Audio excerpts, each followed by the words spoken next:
ലലലലലാ. Cake cake anniversary ആയിട്ട് ഇന്നിപ്പോ cake കിട്ടിയ രണ്ടെണ്ണം. ഈ കേക്കിന്റെ ഒരു പ്രശ്നമുണ്ട്. ഞാൻ ടേസ്റ്റ് ചെയ്ത് നോക്കിയോ? നിങ്ങൾ തിന്നതിന്റെ ബാക്കി കൊണ്ടുവന്നല്ലേ? നിന്റെ ബാക്കിന്നല്ല, ഒരു ഭാര്യക്ക് ഭർത്താവ് കൊടുക്കുമ്പോൾ അതിന്റെ ഒരു ഉത്തരവാദിത്തം ഉണ്ട്. അത് ഞാൻ ടേസ്റ്റ് ചെയ്തിട്ട് ഞാൻ തരുള്ളൂ. ഞാൻ മരിച്ചു എന്നറിയാം.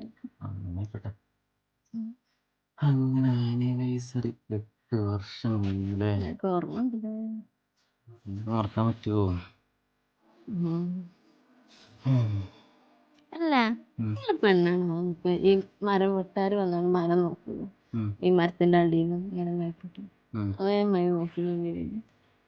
നമ്മളിപ്പോൾ ഒരു സാധനം എടുക്കില്ല, ആ സാധനം എടുക്കുന്ന സമയത്ത് ഇത് വല്ല കേടോ പേടൊക്കെ ഉണ്ടോന്ന് ശരിക്കും നോക്കണ്ട. ജീവിതകാലം മുഴുവനുള്ളല്ലേ, നോക്കിയത് ഇനി അങ്ങോട്ട് കേടുണ്ട്. ഇപ്പൊ പറഞ്ഞിട്ട് എന്താ കാര്യം? നിങ്ങൾക്ക് അപ്പ പറഞ്ഞു അപ്പൊ അപ്പം ഞാൻ ഇങ്ങനെ പറയാം, എൻ്റെ ഈ ആങ്ങളമാരും ഒരു 4-5 ആങ്ങളമാരുണ്ട്, മറ്റേ ഈ തവാഫ് ചെയ്യുമ്പോൾ ഇങ്ങനെ ചുറ്റി നടക്കുക എൻ്റെ ചുറ്റും. ഞാൻ അതിൻ്റെ ഇടയിൽ വാപ്പിനി ഫുള്ള് കലിപ്പിട്ട് ഇങ്ങനെ മുമ്പിൽ നിൽക്കുക. ഞാൻ ആ നാരങ്ങളും കുടിച്ചിട്ട് പകുതി ഇറങ്ങിയിട്ടില്ല, പകുതി ക്ലാസ്സിൽ. ഈ സമയത്ത് ഞാനെങ്ങനെ ഇത് പറ്റില്ല എന്ന് പറഞ്ഞു കഴിഞ്ഞാൽ എങ്ങനെ പറയാം? എൻ്റെ ഇജ്ജ് ഇനിയിപ്പോൾ എൻ്റെ ഒരു അവസ്ഥ ആലോചിക്കാം. സാഹചര്യത്തിൽ പെട്ടുപോയി. അതുകൊണ്ടെന്താ നമുക്ക് 3 അളിയന്മാരാണ് തോന്നിയില്ല. എന്നെ കെട്ടിയോണ്ടല്ലേ കിട്ടി? ആരും ഇല്ലാത്തങ്ങൾക്ക് കിട്ടി കിട്ടി. നിങ്ങൾക്കൊരാവശ്യം വരുമ്പോലെ വരൂലേ വിളിച്ചാല്? കേക്ക് മാത്രല്ല, വേറെ സാധനം കൂടി. ഇതൊന്നല്ല റിസ്ക്.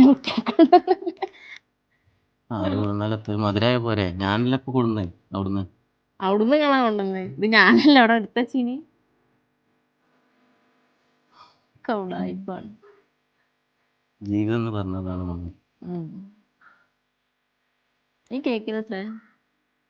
അസ്സലാമു അലൈക്കും.